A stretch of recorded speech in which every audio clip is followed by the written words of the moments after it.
Hey gang, happy Tuesday. How you guys doing?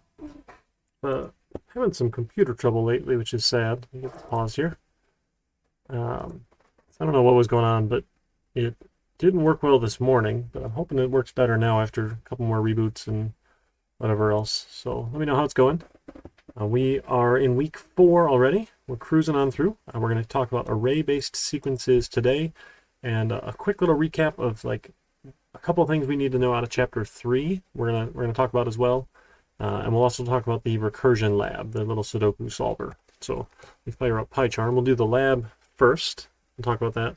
Again, the goal with labs is that you guys are able to get it done. So I go over solutions. You can still turn it in if you need to cite my solution. That's fine. And honestly, if you just copy paste my solution and cite it, you're going to get points, but you're going to have a really, really hard time on the projects that are actually a little bit harder here. So it's sort of a self-correcting problem. So don't worry too much about that. But ideally, you get the labs done and they're good. So let's pull up. This will be lab 1 here. So it's Sudoku. I don't remember how to spell it. What is it? Sudoku. Sudoku. Okay, Sudoku. Should remember that. That's okay. So we had a couple things we had to get done for this one. Let me take a look at that assignment here. You can pull it up. So I gave you a couple ideas of how to go about it, right? To solve something recursively, you have to be able to identify the base case, and then we have to be able to approach the base case. Let's see. Here we go. So we're going to use that backtracking recursion like we did for the 8 queens puzzle. We're going to try something, and if it doesn't work, we're going to undo it. We're going to try something, if it doesn't work, we're going to undo it. We're just going to keep on going. So either we're done, right, or the board's complete, we win, or we can't enter a number, we need to undo. Right? Because if we can't put the number in, we're stuck. The next open position is not good. We're stuck here. So just, again, kind of sketching it out. Someone turned me on to show me whiteboard here. So I'm going to try whiteboard. That's cool. It's collaborative too. That's kind of fancy. So again, this idea, right? We have our Sudoku grid here. This is 9 by 9 by 9. So 1, 2, 3, 4, 5, 6, 7, 8 should give me 9, and then 1, 2, 3, 4, 5, 6, 7, 8. Look at that, 9 by 9. Right, and then each of these sections here then in Sudoku, right? Here's one, is a 3 by 3. Let's do maybe a different color, a 3 by 3. And red, I guess, a 3 by 3.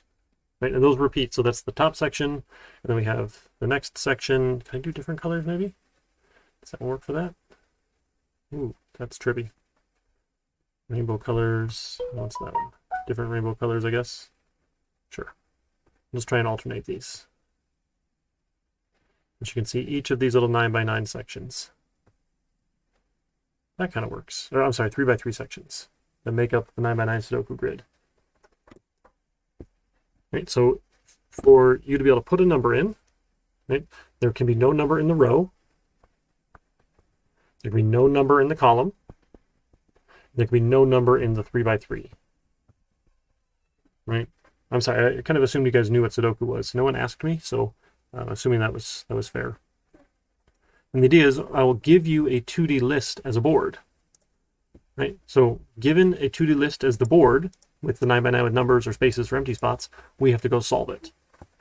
Right, so we're going to write a class Sudoku solver that has an init, a constructor that takes the board, and then it'll have that backtracking recursive solve method. And we're just going to do it the dumb way. So let's just go look up a Sudoku puzzle. Sudoku. See if we can find one. There we go. That's a lot of numbers. That'll do. Okay, so let's plug some of that in here. Can I do it like that? And maybe over here. Oh, I scroll my whiteboard. There we go.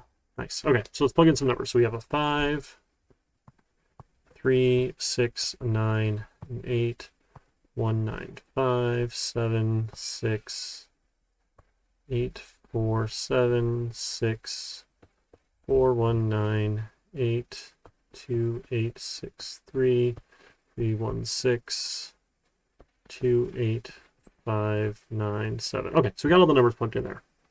Okay. So what our backtracking recursive solution needs to do then, right, is say, well, are we at the base case? We won. No. What are we going to do? So let's pick the next available spot, right? We're not going to solve this smartly like a human. We're going to solve it with just brute force backtracking. So we can either go row by row by row or column by column by column. So I prefer to go by row and then check each column. So I'm going to go to the top row first, right? So my algorithm for solving this here, right? What we want to do then is we want to say, so get open spot, get next, next spot. Okay, and that's row by column.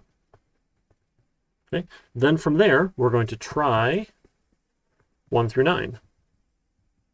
Right, try a 1, try a 2, try a 3, try a 4, try a 5, try a 6, try a 7, right, all the way through. Okay, if we can put a number in, right, so that if, that try is, if number fits, put it in. Okay, and then recurse. And then call ourselves again. Get the next open spot. Go row by row by row by row, column by column by column, find the next open spot, put a number in. So if we were to try this here by hand, this would not go well, but just to illustrate, What's the next open spot? Well, let's take the first row here. Let's see. So this one's not open. This one's not open. This one's open here. So here's our first open spot. Okay. Sorry. Undo. I don't want to write over top. So our open spot is here, right? At row 0, column 2 indexes, right? Because this is 0, 0 up here, and this is 8, 8 down here. Remember, we're 0 based at the top left. So we're going to see, okay, can I put a 1 in?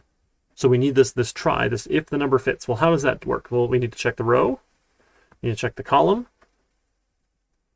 and we need to check the 3 by 3. So checking the row, sure, it's easy enough to get a row out. Ask if it's in the row. To check the column, we have to go row by row by row by row by row in the grid, the board, checking the exact same column. So I'll say, oh, column index 2, check row 0, check row 1, check row 2, check row 3, check row 4, on and on and on. Is there a 1 there? Okay.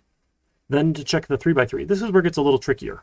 There's some quick arithmetic, and I've done this before, so it's, don't feel bad that, I know this arithmetic. I'm going to zoom it out just a little bit here. So column and row are easy, right? The 3 by 3. We could even break this out like we did with that Queen's puzzle. Like, is the row clear? Is the column clear? Is the diagonal clear? Well, we don't have diagonals. We have a 3 by 3 grid. But we could break it out into separate function calls. And if any one of those is not clear, the whole thing is not clear. We can't put the number in. But to check the 3 by 3, we essentially need to know, is it which grouping is it in? Is it in, there's rows 0 through 2, there's rows 3 through 5, and there's rows 6 through 8. Same with columns. You have columns 0 through 2, 3 through 5, and 6 through 8. Right?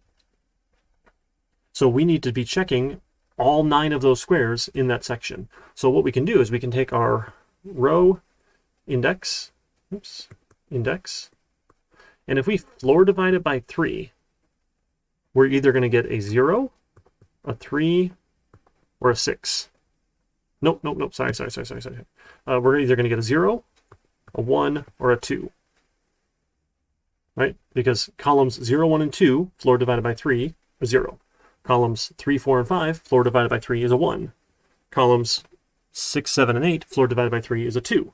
So if I take that number and then I multiply it by 3, I'm going to get the starting index. I'm going to get a 0, a 3, or a 6. And that's the starting index. We do the same with the row index. So row index and column index. Floor divided by 3, multiply by 3. That gets you the starting point of the corner. So it'll either be here, here, here, here, here, here, here, here, or here. And then we check 3 rows and 3 columns in a loop. Loop inside a loop to check to see if that number exists. That's how we check our 3 by 3. You didn't have to do it that way, right? That's one approach, right? Definitely, it's not wrong. Let me zoom out a little bit here. If we wanted to, we could have just said, okay, if the row index is 0 greater than row index less than 3, greater than or equal to row index, then we're in rows 0, 1, and 2. Sure, that's perfectly fine. We could have had a bunch of ifs here. There's nothing wrong with that. I think this is just easier, right? Less typing for me.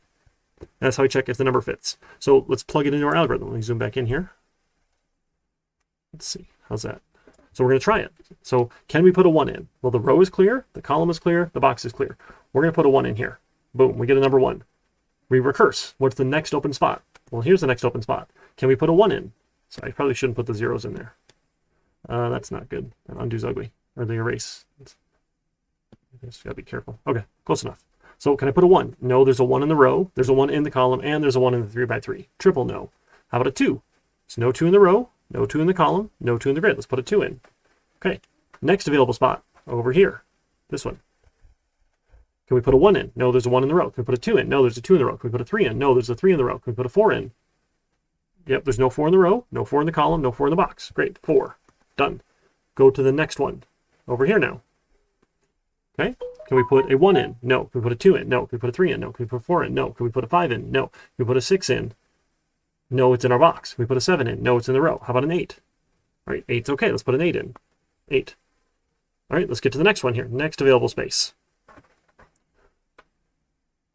All right, we can't put a 1, we can't put a 2, can't put a 3, can't put a 4, can't put a 5, can't put a 6, can't put a 7, can't put an 8. How about a 9? All right, sure, let's put a 9 in. 9. Go to the next open space. Now we're over here. Excuse me. What do we get?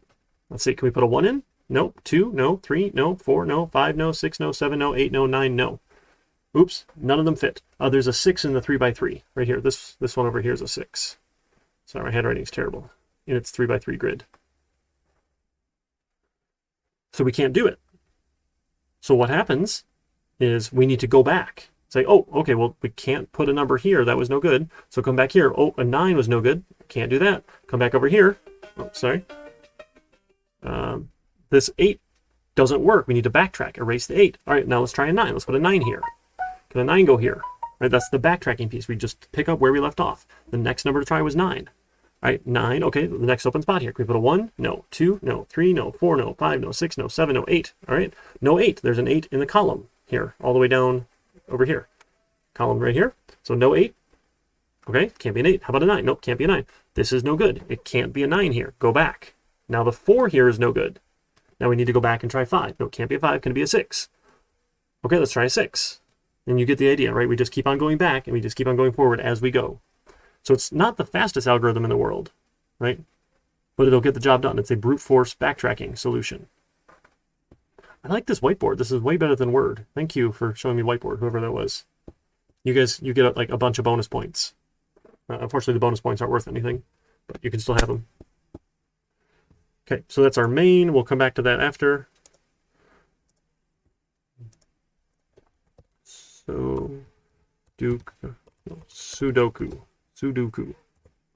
Oh, I was supposed to call that solver. That's fine. Sudoku. That's fine. So let's write our class for Sudoku solver. Sudoku solver. And we'll have our init method that takes a board. If you give me that 2D board, I'm going to go solve it for you. So I'm going to take self board is the board you give me. And really, that's it. I'm going to just take the board. There's nothing much else to it there. Then we're going to define that recursive solve method. So solve will solve recursively. So what we needed to do, right, we had the row index and the column index. So like the next position, right, next open. So row index,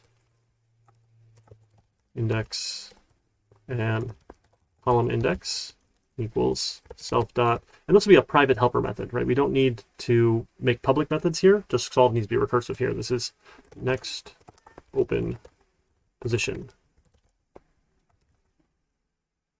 Okay, so we'll go get that, right? We got the row index and the column index, and then we're going to say for number in range, we want to start at 1, and we're going to go to 9, so 10 will stop exclusive of 10, because the ranges are funny. Right, we're going to see if we can put it in. So if self dot can place number at the row index, or I don't know what, the number at the row index at the column index. If we can, put it in there. All right, so self.board. And board actually should be private too, right? We don't want people messing with that directly, so make that private. Self.board at row index at column index, right, is equal to the number. Put the number in. And then recurse. What we didn't do, we missed, though, is checking for our base case. Right? We need to make sure that we are not solved. Right? So well, we can add a little check in here, right? Because we want it to stop probably inside of this, right? To stop as soon as we're done. Yeah, well, let's just put it in here. So if self dot is solved, or is not solved, and we can put a number there. Sure. So if we're not solved, and we can put a number in, keep going. Because if this one becomes false, when we and together, the whole thing will be false. Sure, we'll put the number in, and then we'll recursively solve. That's actually it. That's the whole algorithm. Right? And that'll stop it. That's it. Because there's the undo step. Yeah, actually, okay, so when we come back from solve, we should undo, right? We should. I think we probably need to do that. Because if we come back from solve because we hit a dead end, right, and we need to erase what was there before, right, we need to go undo this move here. Okay, so real quick, let's add this in here. We'll say if Because what's going to happen, it's going to undo itself if we're not careful. We're going to make sure it doesn't undo itself. Let's see. Yeah, let's do that. Sure, why not? If it's not solved still, then let's put this back to an empty space. Okay, this is the undo step. And we're checking to make sure that we're not solved so that if we recurse all the way down, we find a solution, it still has to come back, right? Because we're going to say, oh, not solved is false. We're done. Go back to where we were, last method call. Go back to where we were, last method call. So we're going to leave the solved solution alone. Like with the 8 queens, we told it to stop or don't go any farther. Right? We have that same problem. Okay. Well, now we need to do all these helper methods, right? So how about define is not solved, right? Well, we know we're not solved if we have a space. Right? If there's a space in the board, it's not solved. So we can check. So for row in self.board, if there's a space in row, return false. If we check every row we haven't found a space, we can return true. I'm sorry, nope, this is true. I'm backwards. So not solved would be true. We are not solved because there's a space here. The word not here is messing me up. I'm sorry. So it's not solved. If we found a space, that's true. We're not solved. I just wanted to avoid having a not in here. So I put a not in the method name. Now I'm kind of confusing myself, but should be okay, right? You guys get the idea? All right, so it's not solved. Cool. Do you want to do next open position or can place number? Next open position is pretty much the same thing. Define next open position. Let's say 4. And now we need index numbers here, right? Because we need to return the indexes. So we're going to say for row index in range length of self.board. And then for column index in range the length of the row or self.board. Sure, I know it's a square, right? A Sudoku. That should be fine. Maybe you could even plug in 9s and I wouldn't feel bad. It's just always good to go off your range of lengths. So we should get 0 through 9, 0 through 9. So then we're going to say if self.board at the row index, at the column index, is equal to a blank, return row index and column index. And remember in Python, we can return 2 things and it will just auto tuple them or pack them for us. So it really returns one thing as a tuple. And then you can auto unpack it up here. Say, oh, I know it's a tuple with 2 things. Here's 2 things to assign. Just unpack that tuple. Python's pretty handy like that.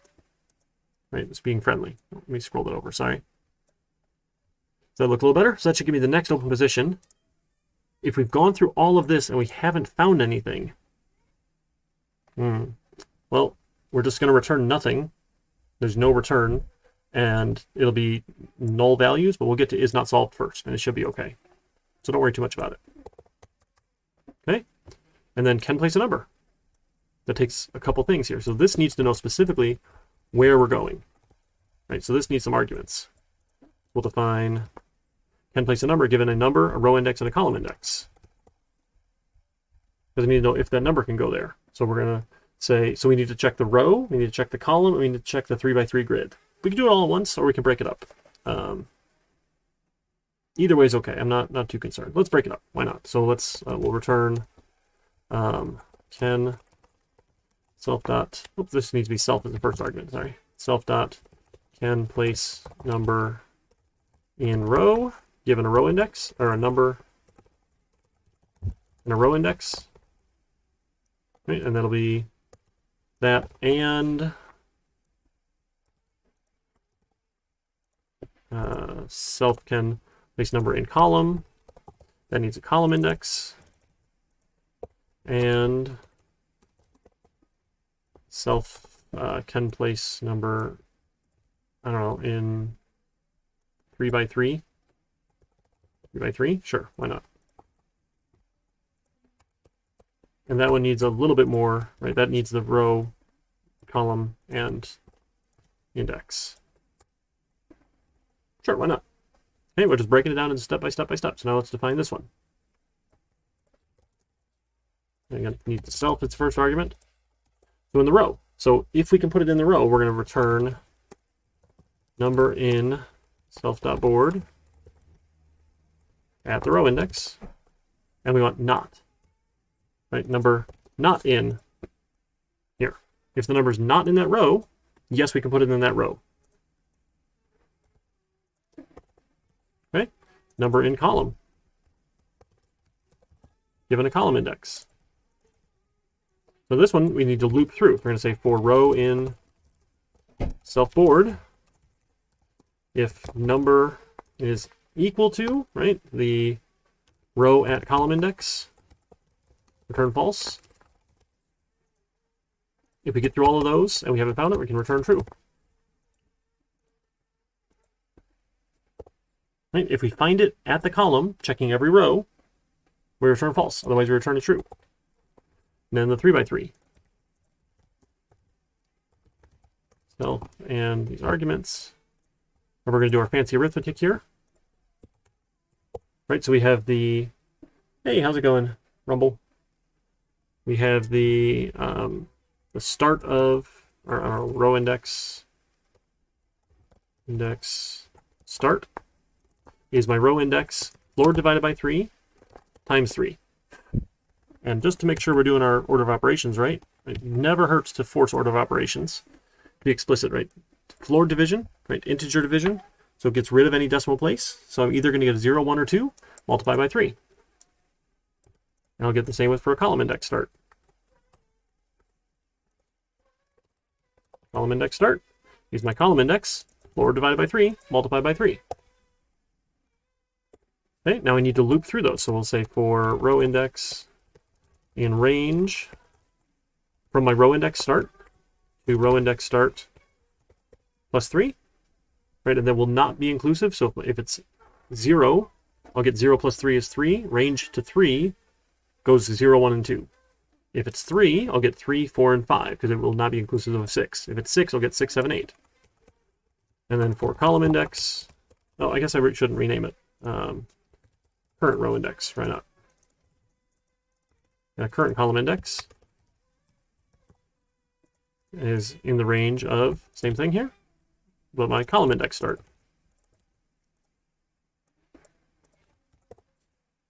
Right, does that part make sense? Right, with just that arithmetic. So floor divided by 3 to find out, times 3 to find out the start, which top corner you need, and we're going to check 3 by 3 by 3. And then we'll say, so if self.board at the current row index, column just says 1L, doesn't it? Yeah, that's handy. No, 2Ls? Does it? Oh, there's an N there, that's why. Column. At current column index equals the number, return false. If we've checked all of that, we can return a true. If we didn't return, we just AND those together. This is true, and this is true, and this is true. Great. Then we needed to print, right? So a little nice way to print ourselves, define. So if we do the string representation, that's myself as a string. I don't know, to learn to code, it's going to take a lot of practice. So, I mean, typically, you know, if you learn and practice through a college degree, you know, every 12 credits is 36 hours of homework or of work, right? 2 hours outside the class for every hour in the class or so, something like that. So, I mean, it's a full-time job to just practice and learn. All right, so to represent ourselves as a string, we can take a string and we want to join together. So I like this \n join. So we're going to join things together using a new line between them. And what do we need to join? We need to join each row, right? I don't know, we'll say row in, or for row in self-board. And we need the string representation of that row. That ought to do it. It won't be pretty, but it might work. Let's try it. I think we did a similar thing with the 8 queens puzzle, didn't we? I've got 8 queens out here. N queens. We did something similar. I'll open that with a new window. Let's take a peek. We did yeah, self-string. Oh yeah, we did it the same way. We just did it a little slower here. We just did it ourselves. So this is using that join method here. Right? We can take a character and join a bunch of things together using that character. I think that'll work. Let's try it. So we'll go back to main, and let's just get rid of all this garbage. We need to say from Sudoku solver import, or from Sudoku import Sudoku solver. Oops, there's an extra space there. And then we need to make that board. So board equals a list, right? A list of lists. There's 1, 2, 3, 4, 5, 6, 7, 8, 9. 9 lists in a list. Sure, let's tab all those in and make it look a little prettier. Nope, nope, nope, not the space button. There we go. Maybe one more, I don't know. Want it to look nice. And then we're either going to be a space or a number. So I'm going to put a bunch of spaces in to start. So 1, 2, 3,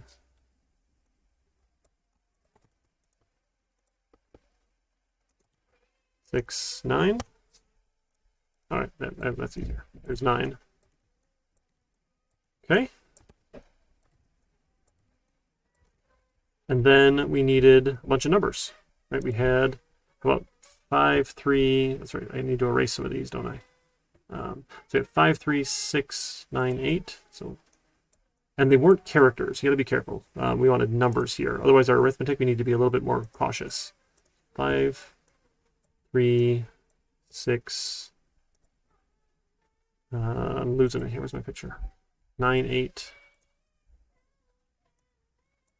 9, 8. And let's put some more in here. Let's see. Where? Okay, and then 2. Oh no, I put that one in, didn't I? So I had a picture of it right here. There we go. Let's do that. That's much easier. Look at that. We've got technology. There's an 8 and a 4 and a 7, a 6, a 9 and an 8, and then a 1 and a 9, 5. Nope, that was in the wrong spot there. That one's the 1. There's the 9. There's the 5. And then there was a 7 here. Right, and then a 6 here. 4 and an 8 here. 2 here. That's probably enough. I think our Sudoku solver can probably solve it from here, but I'll give you a couple more just to be sure. That one here, right, is an 8. This doesn't line up pretty, which is unfortunate, but that's okay. That is okay. Those are quote marks. We had 4, 1, 9. Okay. And then over here with a 6, and a 3, a 1, a 6, and an 8, and a 2, 5, 7, and a 9. All right, did I get them all? Probably got them all now. That looks pretty close. As long as I didn't screw it up. That would be a shame. Okay, so we got a board. Okay. And then we're going to give the board to the maze solver. Okay, so we need a Sudoku solver, given board. I don't know, is it a puzzle or something? And I call solve, puzzle.solve. And I can print the puzzle. Yeah, let's actually print the puzzle before and after. Let's see if it works. Oops, don't generate, run. Oh dear. Can't unpack non-iterable. Sudoku line 10. Self.next open position. Oh, so if it fails, if we didn't have more than one here. All right, so if we didn't return, I'm just going to give them back 0, 0, or -1, -1. This is the bad case here. I guess that was a bummer, but that's okay. Now let's try it. So this can't unpack a none because we didn't return anything. You can't try and unpack it with that tuple unpacking. Hey, there we go. There's our board. There's our solution. So 5, 3, 4. That's not too bad, right? We just had to get a couple in on that iteration before it hit the next winner.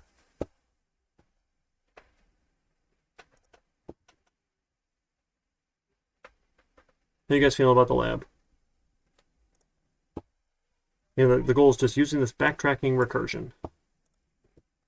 Where we try and do it. If it doesn't work, we undo. If we didn't have this step, we would be back to an empty board when we were done, unless you had like a step to print when you were solved. We could check in here, hey, if we are solved, then do something about it. Hey, Math Raid. Thanks for coming on by, all you math nerds. We are solving Sudoku here with backtracking recursion. Having fun in computer science, data science. Is that double math profs here? We got the not prof too. Yes, I am out of my league. I am out of my league here. Got so much math knowledge.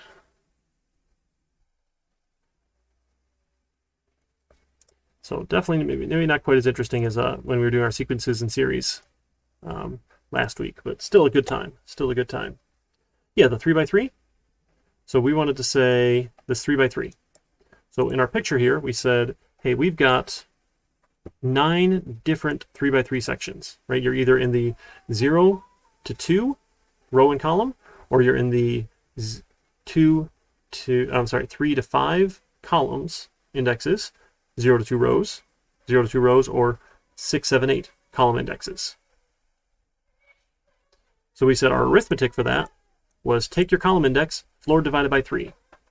So out of 0 through 8, when you divide by 3, get rid of the remainder, you're going to get a 0, a 1, or a 2. When you multiply that by 3, you're going to get 0, 3, or 6. That will tell you which is the starting top corner. Right? So at 0, 0, or at row 3, column 0, row 6, column 0, or row 0, column 3, row 3, column 3, row 6, column 3. Right? It's just taking, so any of those numbers in there, when we floor divided by 3 and then multiply by 3, we're going to get back to the top left corner. And then it just checks 3. So we use some ranges here.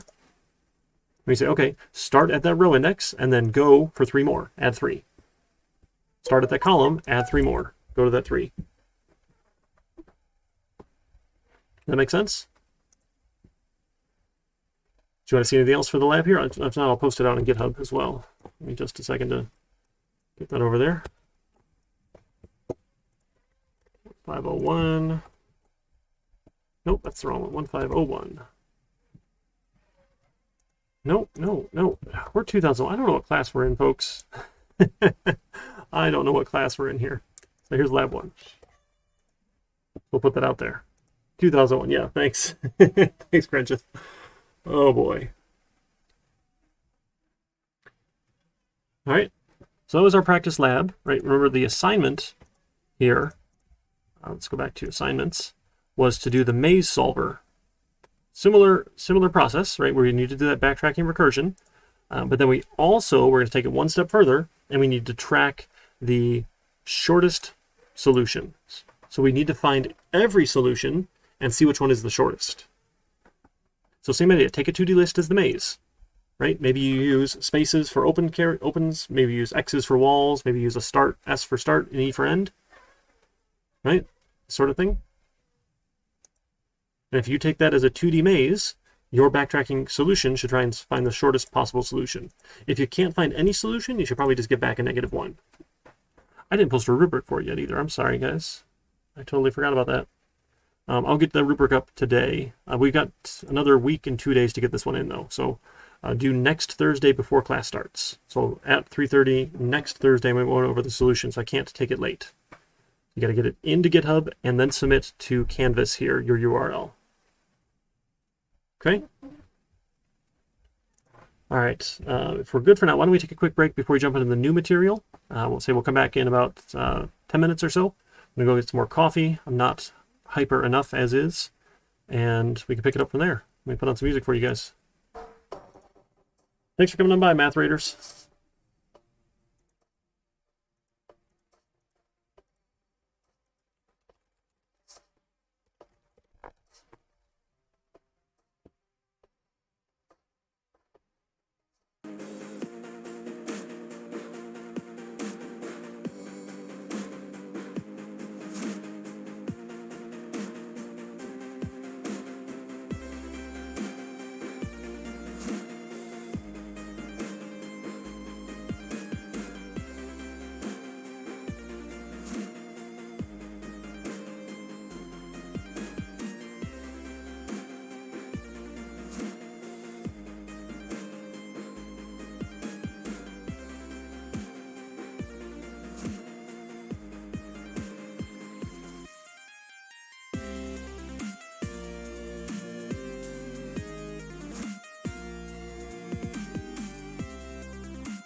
Hey gang.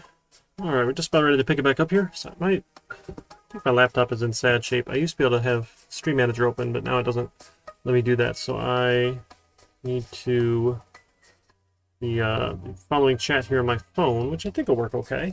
It shouldn't be the worst thing in the world, but it's just not up on the screen. You hit the maximum recursion depth. So you're not stopping at some point, I think is the problem there, Sammy. You gotta make sure that we check for that base case of we are solved here. So if we're not solved, we want to keep on going. If we are solved, we stop and the loop doesn't go any further. Oh, sorry, I can stop the music too. It's kind of nice in the background. right, how's that? Yeah, so make sure that you're checking inside your recursive function to make sure we're going to stop when we get to the base case. So if we're not solved, we can keep on going. But as soon as we are solved, as soon as we get back, this is false, I haven't found an open space, then we need to stop. We're not going to recurse anymore. What's up, BB? Yes, I have to log in. Okay, do you need some help with that? Yes, the Disney Plus. That's fine. We can log in. But why does it say that now? It probably needed to log in. Sometimes things log out.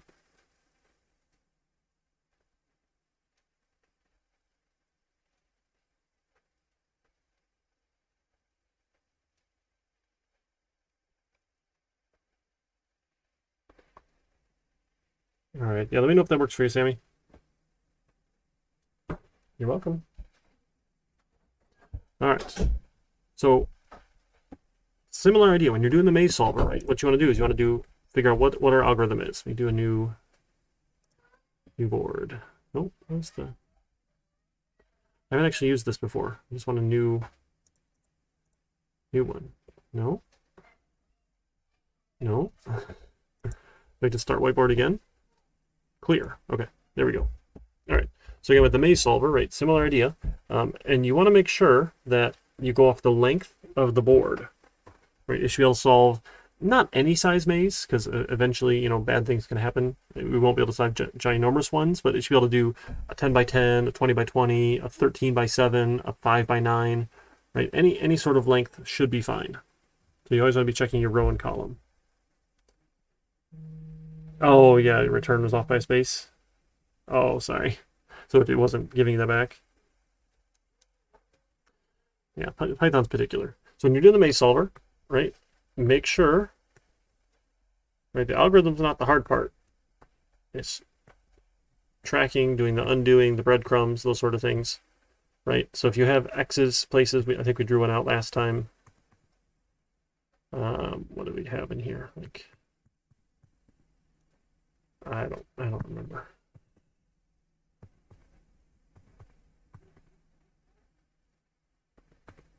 Sure, something over here. I don't know if we had like the end over here. Who knows? It's not a great maze. But like the shortest path, right? If our start was here, is right to here. That's one path. A longer path would be down over here. Right? That's another path. What you want to make sure you're doing is when you go down, you leave a mark so you don't go right back up again. Don't go down, up, down, up, down, up, down, up, down, up, down, up, down, up. That's no good. Right? So one of the steps when you step somewhere, you want to put a mark down. So right, okay, so I go here. Right? So I start here. Put a mark down. Put a mark down. Put a mark down.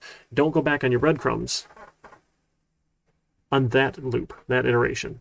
Right? So do your breadcrumbs here, whatever we're trying to do. Right? Then we can go back. So just until we have undone. So as we undo, we need to undo the breadcrumbs as we go. Boop, boop, boop, boop. And then we can try the next direction. Right? So then we can find another path, right? And then undo that. And then find another path, and undo that. But each individual path, right, is going to make sure it doesn't step back up on itself. Right? You don't want to get stuck in a loop.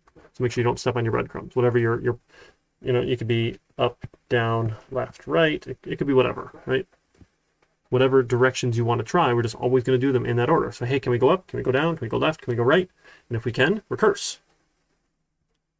Okay, go for it. So you probably need to be tracking where you are in the maze with this one, right? That recursive function might need to know what row and column you're at, because it's not going to know otherwise, right? Unless you're putting a special character in or something. Right, you got lots of choices. Okay? Hopefully that's helpful for the maze solver. All right, we're going to move on to new stuff now. We're going to look at array-based sequences. Or what chapter? That was chapter... Probably should know that. Is it 5? I think it's chapter 5, right? 4 was recursion. This is 5. Yeah, chapter 5. And I can close out end queens as well. I'm going to make sure just to... I think it's chapter 5. Yes, chapter 5. Okay. In chapter 5. Chapter 5. Okay. Close end queens? Close end queens. There it goes. Okay.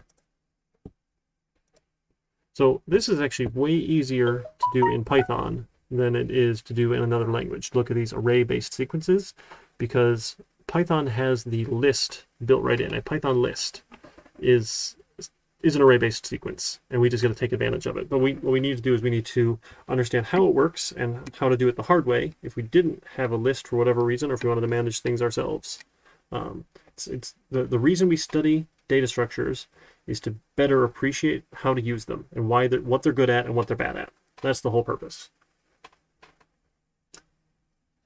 All right, I upset PyCharm. Let's I don't know what I did. Can I just close it? I'm just not having any luck today. It's a bad luck day. I've got the solution there. Come on. All right, force it closed. PyCharm. Okay. Try it again. PyCharm.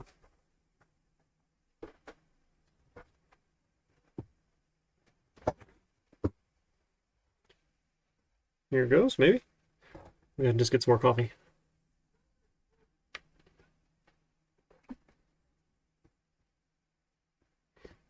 Oh, it opened all of them. Okay, that's fun. And Queens and Sudoku. See if we can open recent. Oh, wasn't there. All right, let's open Eric. Documents. GitHub. 2001. That's us, right? Chapter 5.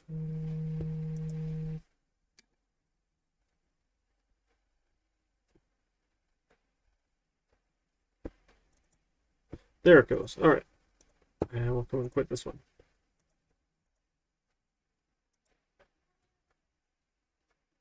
Maybe. Oh, I killed it. Oh, PyCharm. I should have just closed the project.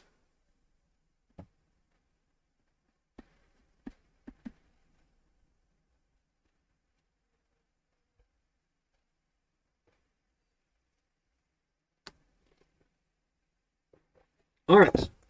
Think. No. Oh my goodness. Why? All right, I'm just gonna leave it open. I will close that later. We don't need it right now. We'll pretend it's not there. It won't bother anybody. All right, so when we use a list in Python, right, we can put a bunch of things in it. Right? We put a bunch of things in a list. This is considered an array-based sequence. It's a bunch of values contiguous. And what happens is we ask Python to give us space for a list, and Python says, hey, operating system, I need a bunch of space to store things. And what happens is it puts them all in one big block in memory. So, I can open a whiteboard again. I like this tool. This one's been fun. So remember back to when we talked about memory way back when? Things have a memory address. Look at that. Let's switch and go to my whiteboards. Error with unsaved changes. Wow. What a fancy tool. All right, so when you have things in memory, right, you get these memory addresses like 327F. That's all in hexadecimal.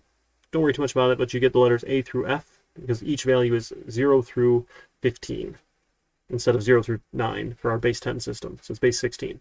And that says here in this memory location, I can store something. Maybe I'll put a number in. So this one might have 1.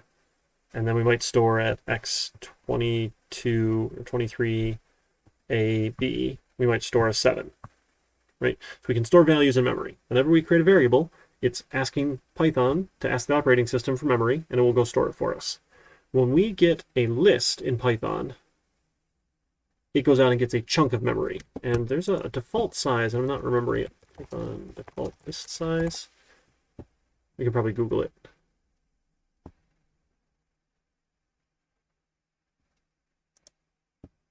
Size of a list? I think you can do that, right? No, that's length. That's dumb. Nope. Maybe we should use the textbook. So you can use the size of, what is it, Python size of object.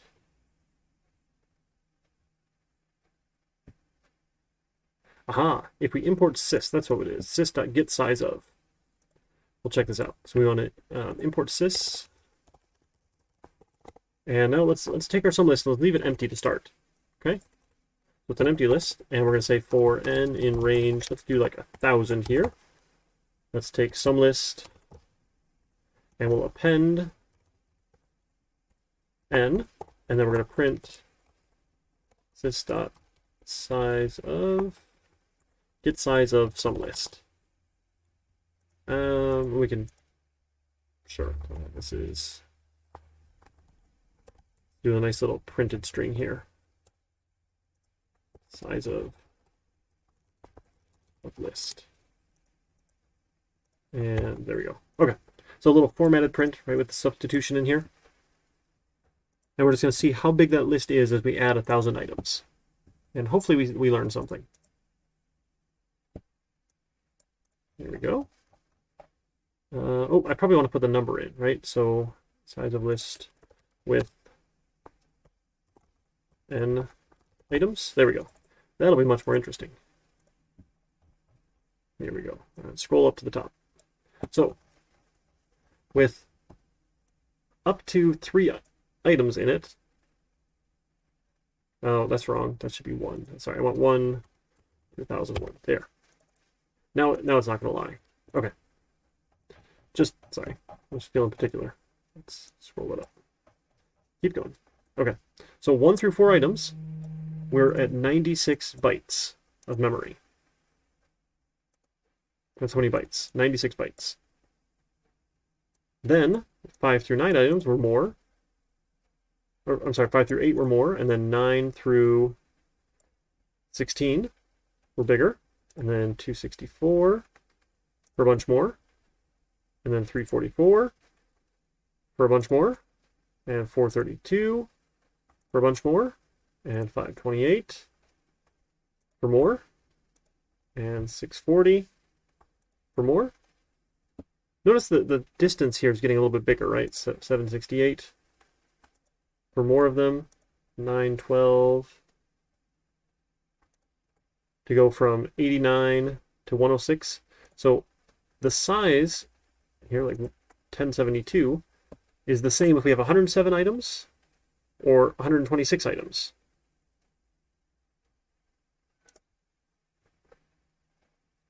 So what happens behind the scenes, Python lists are actually really smart.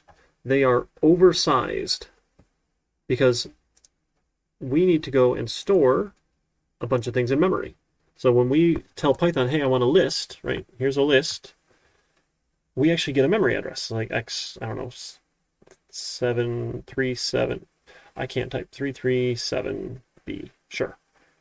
And it reserves a chunk of memory from there out to over here. So first we were getting, what, 96 bytes? 96 bytes. So we're going to get from 337B plus 96 bytes. 96 bytes. And that will let me store a couple items. Right, how many items we were able to store? We were able to store 4 items in there before we had to resize. So what's 96 divided by 4? Is that right? 96 divided by 4, 24 bytes each. Is that close? Let's see. 128 divided by 8. 28 divided by 8, 16 bytes. I think that one's closer. We get 192 divided by 16. Divided by 16. 12 bytes each. No, some of them not adding up right. Oh, there's additional space. That's right. Like an empty list already takes up some space. So, and as we grow, as we add more items, eventually we get bigger and bigger and bigger and bigger. Right, so with 1,000 items, we're at 9,024 bytes or so. So it's grabbing a larger chunk of memory than it needs to start putting items in. So then we put in our 0, or we put in a 1, right? So 1, and we put in a 2, we put in a 3, we put in a 4. So this is considered a regular array here. It's a fixed size. And what has to happen is if you want to add more space, we have to go get more space because this array needs to be contiguous memory. And why that's important, we say, okay, if you want index 0 of an array, you take its memory address, 337b, and you go read at the size times the index.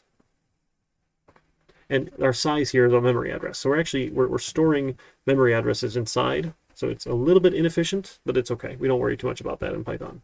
So each thing here is actually storing another memory address of where this value is in memory. And those can be all over the place.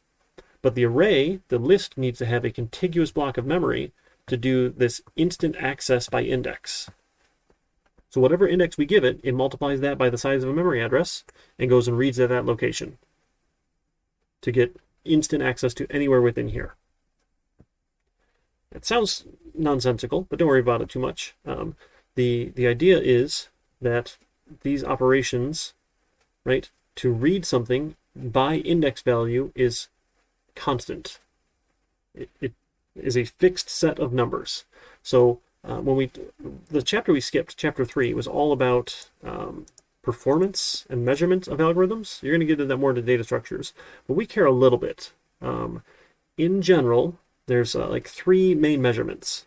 There's the best case time, there's the average time, and then there's the worst case time. And all of these, we typically look at algorithms in terms of n objects, right? So the more objects you have, right, the bigger n is. The less objects you have, the smaller n is. So we can look at any algorithm and say, like, hey, how many operations does this take for us to do something? Right? So this is a loop. We're doing it 1,000 times. So this would be 1,000 operations here. But list behind the scenes, when it adds something, does additional operations, and this gets interesting stuff to array-based sequences. So if we wanted to say, hey, give me a list with a bunch of random values, right? So let's do random. We got to import random, right? We're going to import random, and then let's we can leave that alone. It's fine. So this is my random list equals a list, and I don't we'll put for n in range. Let's do 100. Let's take random list, and we'll append random dot rand int, and let's go from, I don't know, what do you want to do, from 0 to, how about 1,000,000? Right, from 0 to 1,000,000, we'll pick a random number, or 1 to 1,000,000, and we'll pick 100 of those, and we'll put them in that list, right? So just some random numbers, and then we'll just print our random list for a second. Make sure we get 100 random numbers. Okay, that looks pretty good. A bunch of numbers in there, some small, some big. Okay, now if we wanted to find a number inside of this list, say, hey, did we have the number 7,221? Right? I know Python gives us ways to do that, but what we have to do, right, if we're imagining doing it ourselves, we need to loop through the list. So we're going to say for, I don't know, number in random list, if number equals, what did I say, 7,321 or something like that, print, found it. Found it. Okay? Now the odds of us finding that are pretty low, right? One number in 100 out of a 1 in a million shot. Probably not a very good shot there, right? Because, you know, take off 2 zeros, so that's 1 in 10,000 to find a number. No, we're probably not going to find that number. But what has to happen? Right? How do we know what's the best case for finding this number? What's the worst case for finding this number? And what's the average case for finding this number? Well, the best case is it's the very first number in the list. It checks one number, it finds it, and we're done. Great, we found the number. It was the first one. Well, what's the worst case? Well, we check all 100 numbers, and it's not in there. We didn't find it. And the average case, well, you know, on average, what's going to happen? Well, we're probably going to have to look at the entire list, because the chance of that's happening is not very good. I'm sure we can find some mathematical average, but for now, let's say it's slow. Right, we don't worry too much about that. We're not getting too specific. So the performance of this, right? How many operations has to happen? How does that scale in terms of the size of my list here? Random list. So the more I have in my random list, the bigger n is in random list, the more operations this is going to take. So the best case won't change, right? It'll still be one check. First number, found it, we're good. So most of the time we don't care about best case because it is really, really, really unlikely. So I will almost never ask for best case performance. I think it's a worthless metric. It's interesting, sure, but it's mostly worthless. So you just got lucky. Average or worst case is much more interesting. So the worst case, right, as n gets bigger, the worst case gets bigger. And if we were to kind of graph that out, right, how many operations we had to do, right, let's pick another spot over here. So if I had 100 items, so if n is 100, is my n value, and this is checks, right, or operations. We should do that, right? Operations. Operations, sure. So if we had 100 items, how many operations did we have to do to look for a value inside that list?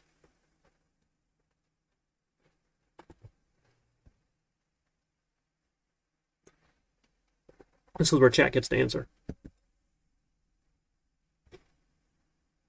Oh, we lost all our math friends. That's okay.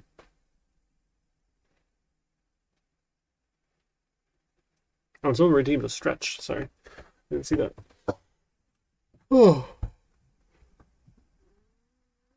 What do you guys think? How many operations was that going to take to find one number in a batch of 100? On average, worst case. Average or worst. Either one. You can pick.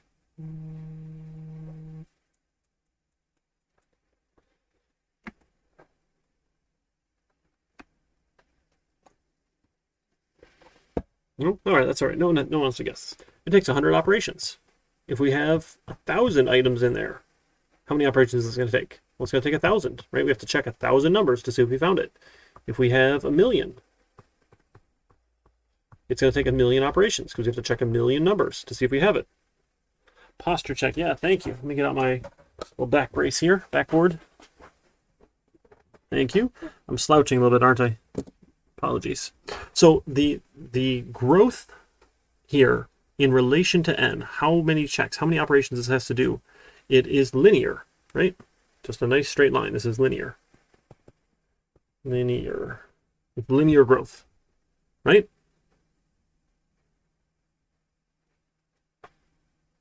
Now, what if we wanted to come in here and let's see if we wanted to count repeats. So we're going to have a repeat count equals 0. Let's do this. So we'll say for number in random list, I'm going to have a repeat count of 0, and I want to check. So again, for duplicate in random list, if number equals duplicate, repeat count plus equals 1. And now, I mean, we're always going to get 1 because we're checking ourselves. So maybe we could do a smarter. Yeah, okay, we'll make this smarter. We'll make this a little bit smarter. Let's do this. So we'll say for index in range, the length of my random list, I'll have a repeat count equals 0. And now I need to check before me and after me. Right, but I don't want to include me. Right, so for index to check equals in range, and we're going to go from 0 to our index. If the random list at the index to check is equal to the random list at the index, we have a repeat. Right? So we found one. So going all the way from 0 up to my number, and then we need to repeat this to go from my number, right, plus 1, because don't start at me, up to the length of random list. Right? If I find a match, I've got to repeat. And then we're going to print, we'll say repeats of, or let's print if we found one. So if repeat count is greater than or equal to 1, or just greater than 0, right, we'll print found repeat count instances of the number, so random list at index. Okay, Let's see if we get any. No repeats. Let's try it again. No repeats. Let's go to 1,000 numbers here. See if we get any repeats now. There we go. One number was repeated. One number was repeated. No repeats.